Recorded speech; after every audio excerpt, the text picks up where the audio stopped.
Hello, hello, hello, and welcome to. Hello, hello, hello, and welcome to. Hello, hello, hello, and welcome to. Pop cartoon Kabbala, Kabbala, Kabbala, Kabbala, Kabbala. Coming at you live from the Elah Valley. Out there yonder is a whole world.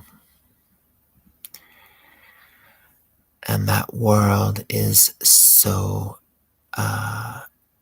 lush and then met with fire that burns the lushness into some kind of a thick syrup, thick, rough syrup, smells sulfury, and I guess breaks down and replenishes eventually.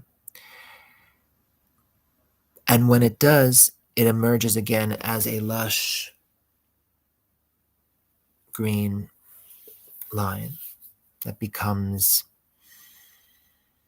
the whole of the thing until it's a little much. And this has been a little bit the cycle in media with its own relationship to novelty, right? And by novelty, it really just means alternating ends of a polarity, or rather a range of polarities. Like, I was very confused about this when I was a kid because I'd heard praising of creativity and originality in media, in like cartoons, and I'd see it and it would look familiar. I'm like, that doesn't seem like originality. It seems like a reference to something older. And I came to understand that creativity is actually a word for juxtaposition, for putting things together that it wasn't clear how to put together, that didn't seem to function overlappingly. And that can be dumb and misinformed. Like, let's say if you try to make some kind of wine coffee drink, right?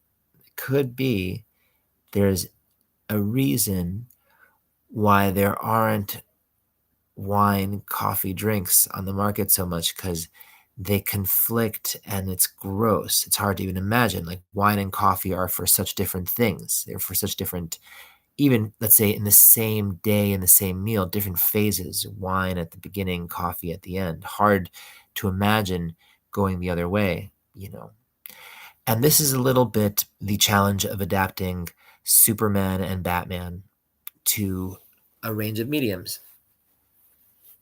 And even when I say Superman and Batman, I'm talking about a recent historical commercial pop phenomena owned by a company, made up by people in the last 100 years or so. But let's say there's elemental forces paralleling the concepts basically expressed through Superman and through Batman, just elemental overlying, just characters that are functionally the main divinities of all human history. Because the idea of divinities in human history depends on a sense of both commonality between divinities to make them defined as divinities, or the differences that makes them distinct divinities, right? How could a polytheism be possible unless there's a strong identified that the George God is not the Philip God, unless there's a strong sense of what my God is opposed to that then defines everything else. And famously, this is the bipolarity that gives way to ancient religion, let's say, even with Zoroastrianism as a late thing. Let's say even Zoroastrianism as a reaction to some kind of unchecked excess from popular, viral, constructed Sumerian, Proto-Sumerian, Turkic religion. Let's just say there's at least one recurring pattern that occurs in media, because the entire context for media is this recurring pattern, right? Day and night. Day and night. Oris and Boris, you know, Erebus and Beberus. I'm not sure they're called those things, but you know what I mean. Day and night are the main experienced, visceral, polar opposite that really does define the experience of all the living things. You know? It's kind of an inherent and automatic staple of whatever our mythology and perception would be, until, we were recently liberated through electricity from having to quite have day or night, be day or night. And like we could, and a lot of the way media used to function under television, the way media used to function was afternoons were given over to certain kind of media, mornings were given over to a similar kind of media, but middle afternoons were like some other kind of media. Like as a small kid, I remember being very challenged if there weren't cartoons on, because I would want cartoons and they wouldn't be on. There'd be some kind of soap opera, some kind of adult comedy, some kind of a wrestling thing, some kind of a new sport sort of being cycled and marketed onto the, noon schedule, some kind of a talk show.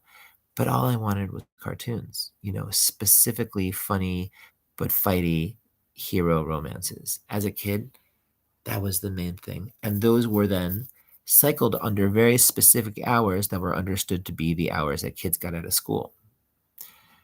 But no, not if you went to a religious private school. If you went to a religious private school, then you got out much later, especially if you were bussed in from a great distance. And then it was hard to get there in time for the cartoon that was so bound up in the solar and lunar cycle. Certain cartoons for the morning, certain cartoons for the afternoon, very often the same cartoons, but not really cartoons by the evening, right? Evening cartoons, the Flintstones, the Simpsons, evening cartoons. I hate to say Family Guy, because Family Guy is really a later development and really did not thrive from television itself. Was the beginning of the stake in the heart of television, like South Park. But let's say evening cartoons are for chill. Adult Swim cartoons are for chill, even if they're loud, even if they're fast, right? Evening is a different thing, unless it's completely not. And that's like an accomplishment having to do with festivals and a lot of the work of sort of the full moon encounter. Part of why full moons are so startling, right? It's because it's really suddenly just so much light, so much midnight sun, which is also very big, Gnostic experience, but also Eleusinian sort of encounter, right? In the land of death, in the land of the midnight sun, there is the moment where the other thing becomes the other thing, where something dies so completely that it becomes light itself. And this is very much the overlap between Superman and Batman. And this has been described and elaborated in the works of a number of comic book writers, but only a small number. There aren't really that many. Marvel canon, you have a lot more amazing writers cycling through and doing tremendous work sort of early on. Shout out to Jim Shooter, who tried to do a Kabbala comic, was hired to. So because he was hired to, it didn't work out. The Seven. And devotionally, let's say, changed DC Comics to be able to be a vessel for depth like Marvel Comics, and then changed Marvel Comics to be able to be not a vessel for depth, protecting their infancy from the ravages of the media for at least a few more years so it could develop a little husk and go through a 90s. And Jim Shooter did great work. But he never did Superman or Batman. That was not the thing he was given. Superman and Batman, really, let's say even Jack Kirby never really did Batman, right? There's no Jack Kirby Batman stuff. It's very unusual and special. to have a hand in both Superman and Batman because both have very all-consuming canons and all-consuming oppositudinal priorities. Now, you'll note quickly, almost inevitably, there does want to be an interaction. And it was on this covenant and on this need and desire. Need is a strong word, but I mean it in the most juvenile sense. Need like urgency that it just should be that why can't Batman and Superman team up or fight? You know, it's a strange impulse in the hope of the self to reconcile. I think of Tim Burton's Wednesday as having made an effort to reconcile the challenge that I think Tim Burton experiences in doing things that aren't just weird and dark, but have an Apollonian center, which ultimately wants to be there. And in Tim Burton's Wednesday, they just made a parallel solar character, ironically solar, in that she's a werewolf, and werewolves are notoriously lunar. But there you go. It's probably for the best that Tim Burton did not get to make a Superman movie, even though it would have been amazing in its own way. Because what if it wasn't? Because many Tim Burton movies are not amazing, and often the producer involved is a big factor in it, you know, without naming too much names or describing too many mechanical spiders. But part of the legend around the Tim Burton Superman film was that the producer had told Kevin Smith it just had to have like a giant mechanical spider. And as soon as he heard that, he knew it would never be. It's a nice script, and it does a thing that many of the subsequent Superman films have done, which is the death and resurrection. And Batman's in it. Specifically, the Michael Keaton Batman, who was himself brought back only recently, adjacent to a Superman, but not participating with one. Right? The Tim Burton Batman is Tim Burton's greatest accomplishment because it was really more Michael Keaton's humanity amidst. And it seems like Tim Burton was not able to harness working with Michael Keaton quite as regularly as he'd wound up doing with Johnny Depp, because I think Johnny Depp was a funner tableau for Tim Burton and maybe a more reliable, more lucrative one. You know, Michael Keaton evolved into a character actor. But Superman can never quite be a character actor, right? Superman is always kind of a star face. And one of the curious decisions and accomplishments of, I think, the most recent Superman Lois TV show is having someone more like a character actor play the role than someone more like a hero. You know?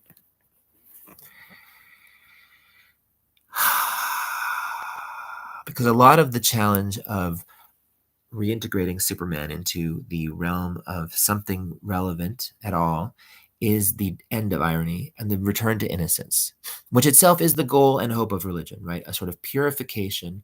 And this is the goal and hope of Eleusinian transformation and of, let's say, baptismal transformation and of, you know, a new covenant of any kind of new covenant, you know, I'm sorry, I won't lie, you know, any kind of new covenant that we take on. The whole hope is just to be able to get some kind of clarity. And this is why Superman has always done very well on iconography. A powerful image on, you know, kids' toys, on balls that are being kicked around and are encouraging, yes, we can do it. Always been great, always been effective. But Batman crossed over to be a stronger image for kids because kids really appreciate being scary more than they necessarily appreciate being capable. It's a sad thing, stage, but no, I'm exaggerating. I think it really depends on circumstances, generational and situational. I'd say in urban scenarios, Batman makes so much more sense than Superman. And Superman's kind of a bully in an urban situation, which is part of why the Lex Luthor pivot becomes very much an urban sort of conflict. And I think this is part of the menace experienced now over any kind of hope of a redemptive political figure in New York City, you know, like a functioning as something like a Superman, which is to say, caring about the poor and the weak and having those Superman values, you know, because famously, Superman's values were redefined in the 1950s as about peace, justice, was it liberty, justice, and then something inconceivably amorphous, especially in the context of those two previous words, right? Peace, justice.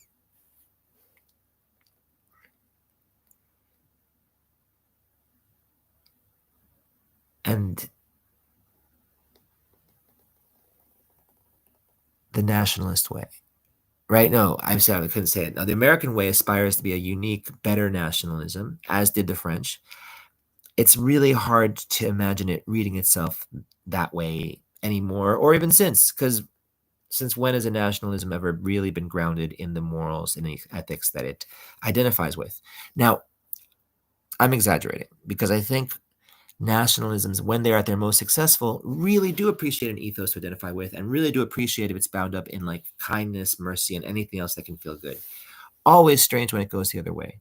And the sudden relevance of Superman as an iconic figure is precisely, let's say, related to the hope of what they were trying to do with Captain America during Civil War, during Quesada's run on Civil War.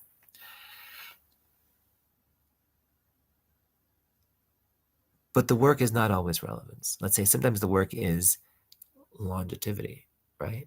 Who is going to get in the cartoons that will still be watched? And now this is no longer the game at all. All media is now presumed to be some kind of a recyclable plastic thing, not meant to be enjoyed or bothered with in any kind of future necessarily, although some stuff does seem to cross over and become canon. So I'm going to contrast two modalities that became canon. Paul Dini on the cartoons. The cartoons are the main sense anyone has of who Superman and Batman are. Am I exaggerating? TV is more intimate than movies because it's easier for parents to control time and just sort of have 22-minute blocks if they're just episodes, and then it's not overdoing. And if you put a whole movie, easier for a kid to get distracted. I know it sounds like I'm talking about just kind of farming, but no, TV is so much more intimate because it is a home presence. And short form, as far as 22 minutes, the smaller blocks, 5 minutes, 3 minutes, 30 seconds, that's popular with the kids who want to just kind of like have control over the flipping, choosing mechanism. But for small children, education is fundamentally through basically cartoons. And when they're bigger, they can do movies, right? Do you guys not raise your kids this way? Cartoons, short ones, specifically geared for small kids. And then eventually the source canon, the movies. This is certainly what I remember of growing up from, let's say, like the Ghostbusters, right? Ghostbusters was first an aesthetic phenomena. Toys looked very cool. People start gifting you toys of them because they looked cool, and the brightness of the colors and the things sort of going around that appeared to be shooting out, but you could control it. You could control it just by having it in your hand. The proton blasters. I don't know if this is familiar to you, any y'all out there. But then from the Ghostbusters cartoon, you'd learn there was a Ghostbusters movie. And then depending on how deep your devotional curiosity and identification with the Ghostbusters was, you'd pursue whatever older forms there were, which used to be harder to find than they are now. Like only in my adulthood did I see the live action, old, Filmation Ghostbusters. Two major accomplishments in Paul Dini's cartoon reimagining of first Batman and then Superman. And then they let them build a whole Justice League.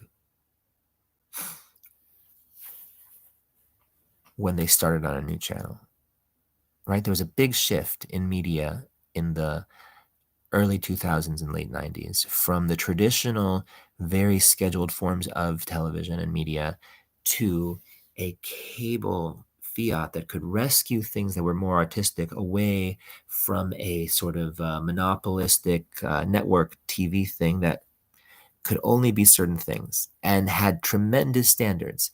Famously, a lot of cartoons you couldn't hit in, and Batman could not really punch. And that's why the famous pow, biff, bam that became the whole icon of comics on screen was because you couldn't show the hitting. And this was all the way until basically cable, until Adult Swim and the Cartoon Network paid to keep the Paul Dini project, the Paul Dini, Bruce Timm and team project going, adding Dwayne McDuffie and adding like Ronan Del Carmen and Dil Gilroy and all those guys who had went on to do Avatar and make Avatar amazing.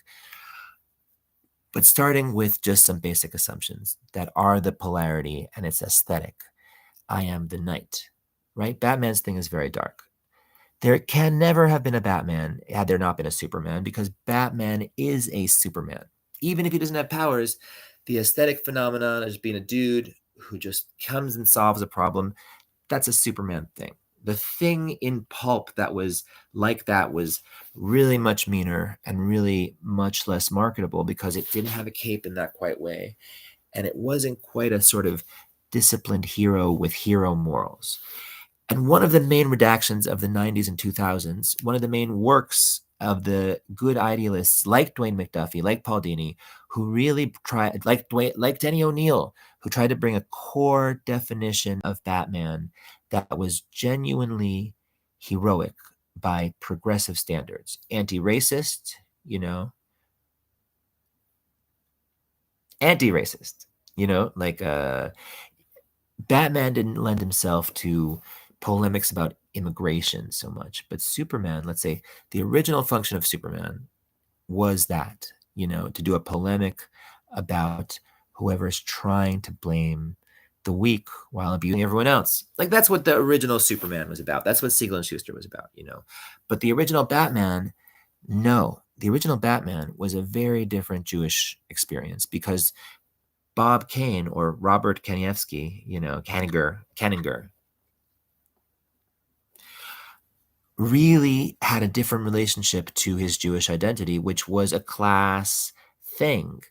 Batman is not very Jewish. Superman's not very Jewish either. He's Kansas, but he's a refugee. Oh, he grew up somewhere else, was adopted in a new world, goes to work in the city, has a secret, Batman's secret identity is not about his immigrant nature.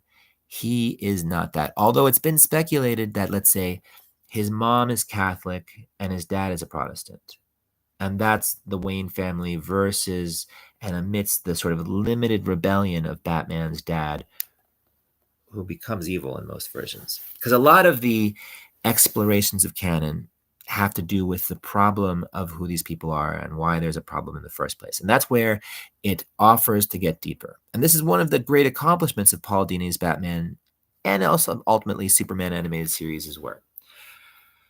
His Batman animated series brought depth to all the villains, introduced it to the entire human race. Let's say, I would not just that generation. Batman, the animated series, had legs and really functions as child education for moral polarities and strong feelings about frustrations, because all the villains are very easy to identify with, even the worst of them. And the most famous, let's say, Joker and Penguin, they make the least effort to explain because they're already very addressed. They're already generally the most addressed.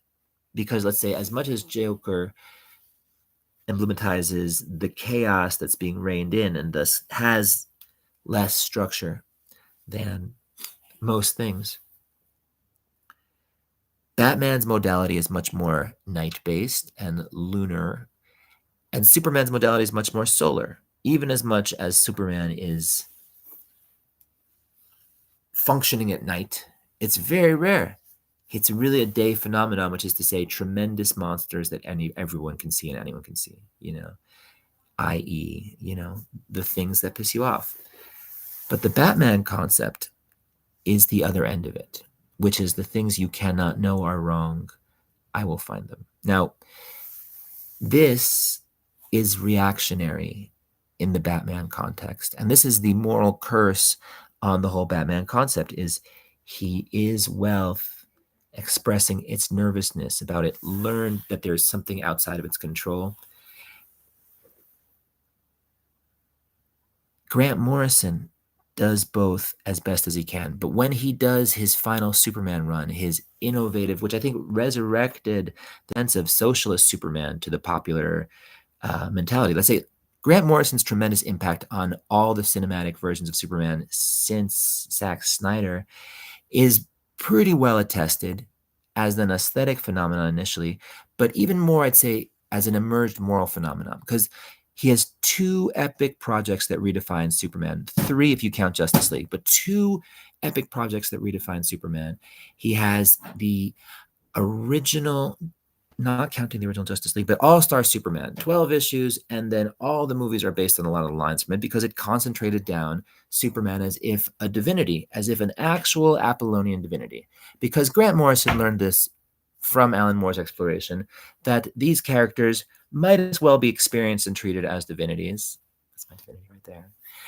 And that, like in an intimate relationship where your complete devotion leads to them trusting you with things, also would work with the divinities. And Superman himself would start telling Grant Morrison how to write Superman and what it's like and what it's about. Alan Moore applied this as an entire tool in Supreme years earlier, which is much of why Alan Moore accuses Grant Morrison of getting on his, riding his dick, as they say. But it's only so fair in that Alan Moore gave us the tools and taught us the language of the tools, which is to understand media literacy in the context of a global historical tendency and tradition. All the syncretism, including the sort of range of antinomian one. And Alan Moore has a different history of the Kabbala than the Jews do because he received it from sort of Golden Dawn Anglo-centric traditions and functions within a sort of antinomian version of the mysticism, and that's cool. But Grant Morrison, his main schism with Alan Moore is how much he wanted to keep functioning within the businesses, but with knowledge. This is a little bit the moral of Invisibles at the end. The way to overcome the evil Illuminati as the good Illuminati is just to embrace, being in the role and then invited to function in the role of the captains of the future.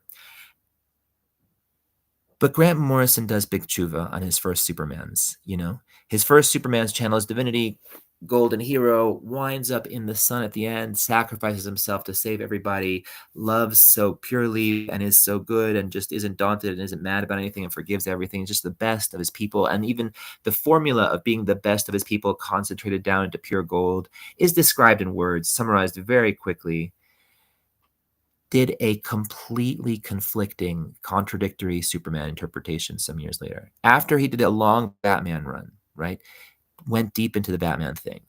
Very deep, because the whole Batman thing is about the psychological weird depths and how much are we implicated and where is the fight. And as much as the fight and scour is an internal or external psychological one, you saw how much those Joel Schumacher films and those other films turned into sort of a psychological interview of Batman confronting himself, and his role and how much he's willing to be Batman, Spider-Maning him a little bit.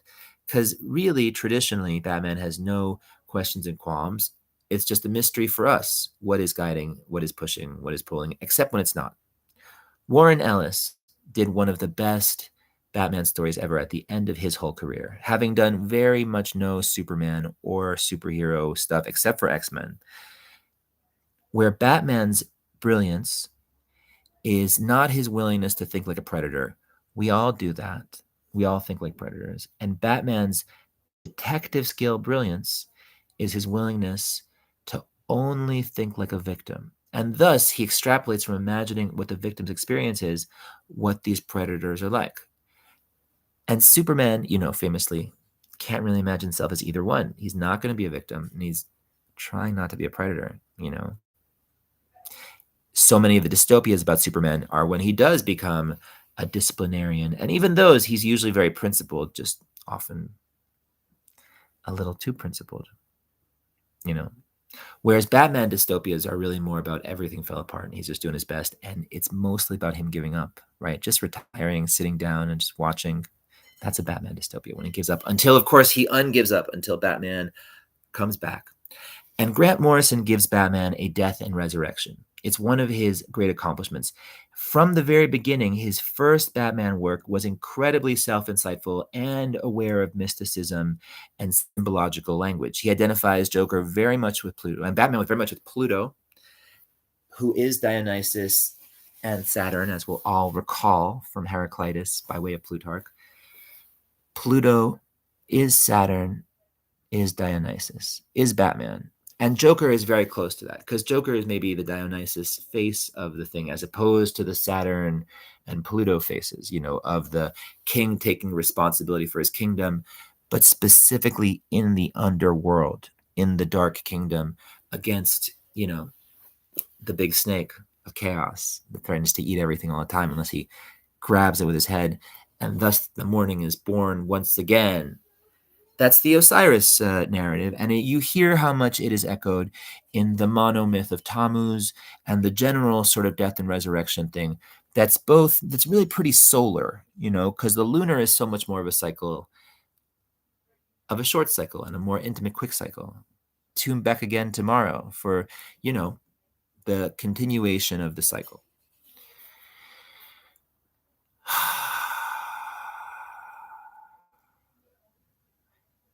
Grant Morrison gives a death and resurrection to Batman, and then comes back to give a resurrection to Superman in idealism itself.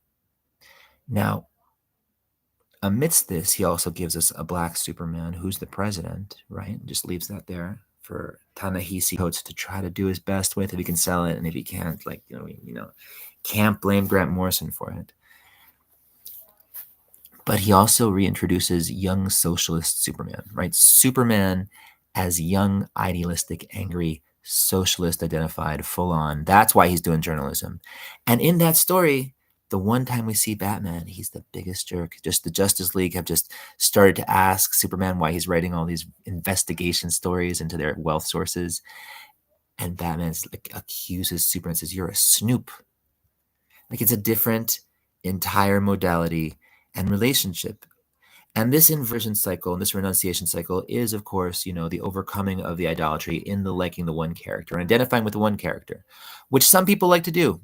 Some people like to just have the character they always identify with and just be the voice of that guy. And it's very challenging, very hard. I don't want to say names because it's not the greatest thing to do, necessarily. Rest in peace to Peter David, who did not do that. Peter David let go of the Hulk, and then when he was invited back, it was a very different Hulk, very different situation. Never quite wanted to be the same Hulk again. His last Hulk stories were just about Maestro, just Maestro being awful. Warren Ellis called Peter David the most emotionally intelligent writer coming from the West, and I thought that was nice. He was my favorite writer as a kid. Rest in peace, Peter David. Also, Captain Marvel never quite crossed over and did a big Batman or Superman run. But Paul Dini did get to do even the comics of both. He did the comic adaptation of the animated series for the Superman, the introduction of it, before Scott McCloud practiced what he was preaching in his first post-understanding comics project with the Superman animated series that then was taken up by Mark Millar, with a little help from Grant Morrison, presumably, but Mark Millar just jamming before he started doing his own, his own stuff, just jamming out there doing the Superman stories he always wanted to do. Very sympathetic to the bad guys, to be expected, but functioning devotionally, unironically in the model that he developed with Grant Morrison, the unironic Superman. Because the main death of Superman in the 80s before the one in the 90s was where superheroes are only ironic and only demonstrative, where plunged by the Batman's own petard, you'll believe a man can fly, and it was serious because it was a romance.